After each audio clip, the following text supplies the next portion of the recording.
You're watching Durango News, celebrating Southwest Colorado every day.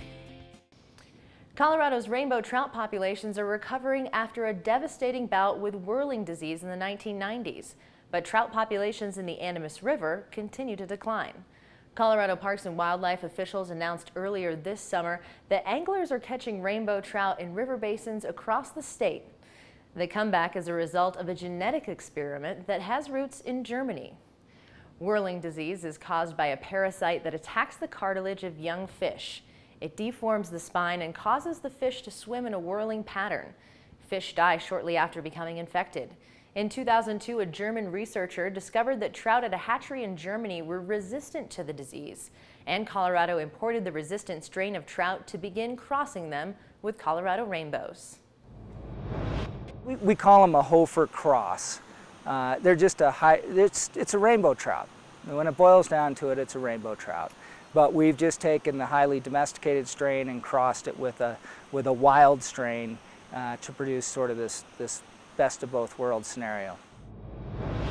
White says the hybrid rainbows trout actually help native cutthroat trout and other fish because their resistance reduces the reoccurrence of the disease. Whirling disease is not going away.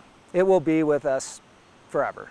Because of the nature of its life cycle and the way the spores stick around, it will be here for a long, long time. And there's a couple of advantages to stocking these resistant trout because it actually lowers the prevalence of the disease in the streams. Despite the success of the rebounding trout in Colorado, rainbows aren't doing so well in the Animas River.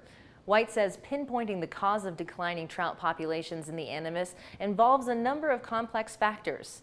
The biggest culprit has been the drought. Lower water levels in the Animas reduces habitat, the water warms up, and lower volumes means higher concentrations of pollutants. So when you have less water, you have less habitat, literally less physical habitat for the fish. You have warmer water conditions, which trout don't like.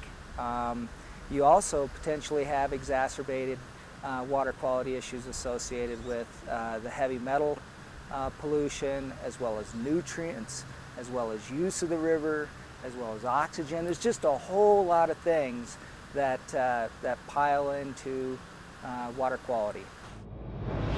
White said Parks and Wildlife plans to stock larger trout in the Animas this year to offset the decline in rainbow populations.